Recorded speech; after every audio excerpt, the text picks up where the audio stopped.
Dr. McAfee, I'd like to start with you. Utah has a program that allows elementary schools to partner with certain leaders in the high-tech industry to teach 4th, 5th, and 6th graders basic coding skills over a 16-week period. That this program exists is exciting. The fact that it's exciting and the fact that it's somewhat unique and rare ought to be concerning to us. Our schools teach people well, but they generally follow what some might call a 20th century model to educate people and prepare them for what has become a somewhat unique 21st century workplace. So these educators in Utah are doing great work, innovative work, by helping prepare students for the unique employment skills that they will need in the future. My question, though, is about what happens next.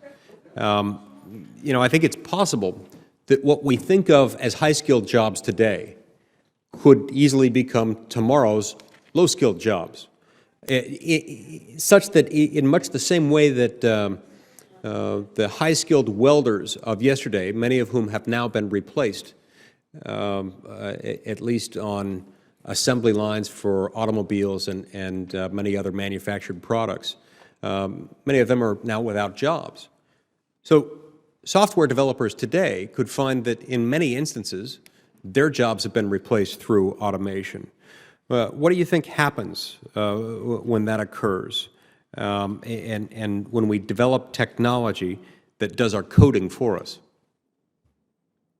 Yep, Senator Lee, it's a great question, and I like your insight that some of the jobs that we consider very safe and very prestigious today might actually flip around because of technological progress. I think Mr. Kuiper got it exactly right. We are not going to automate the work of an electrician or a plumber or a prime contractor anytime soon. That's still a human job. However, when I look around, I see technology able to do a lot of the work that a medical diagnostician does, that many kinds of lawyers do, that financial advisors do. I recently turned a lot of my assets over to what they call a robo-advisor, which generates a mathematically optimal portfolio for you and manages it over time with no human intervention whatsoever. What kind of a commission does the robot charge? Less than a human does, I'll tell you that. It's one of the reasons that I did it. So I think there could be this interesting inversion for some professions that we consider, again, very prestigious, very safe right now. They're going to see a lot of automation, not in the science fiction future, but in the next 5 to 10 years. Not all of them, however. You mentioned coding, and I think teaching little kids to code is great for 2 reasons. One is that that job appears to be relatively safe. We have had really lousy luck getting computers to code themselves. Writing good code appears to be closer to writing a novel, and all the attempts at automatic fiction that I've seen are just laughably bad. So we do need a lot of digital professionals to keep making these technologies for us. More fundamentally, though, I think the reason it's great to teach little kids to code is because it teaches them a style of very clear, very difficult thinking that will serve them very well no matter what they wind up doing with their lives. One of the efforts that I love in that area is the first robotics competition, which is spread like wildfire throughout the country, where teams of kids, teams working together, build an actual robot that competes against other teams' robot. It was started by a guy named Dean Kamen, who I think is the closest thing that we have to an Edison in America these days, who just looked around at this kind of stultifying educational system and thought it was inappropriate for a bunch of reasons. So he has grade school and high school kids build robots and go at it with each other, and it's been a runaway success. That sounds exciting. It sounds like a good reality TV program, especially if you could end up doing like hand-to-hand combat among robots. That happens, yes.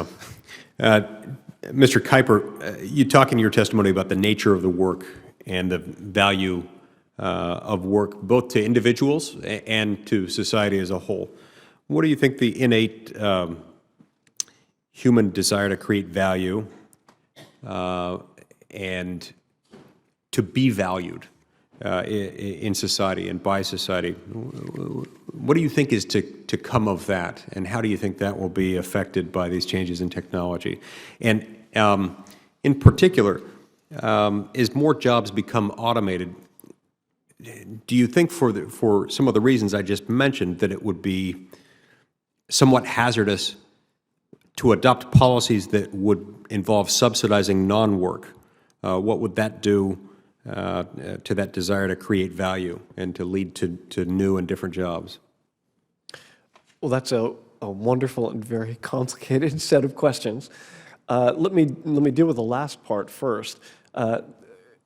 We have learned over the course of the last 70 years or so to be very sensitive to incentives and disincentives to work.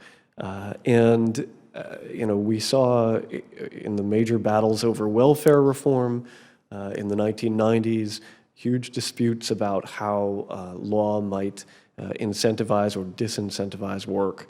And as some people have begun to talk about universal income, guaranteed basic income as a potential policy solution to a future in which nobody has to work in some distant future because productivity is so high, all of our basic needs are taken care of, and fewer and fewer people need jobs. That's a really complicated idea. Economists have been fighting about this proposal for decades because if you want to create such a thing, you want to structure it in such a way that you're not disincentivizing work.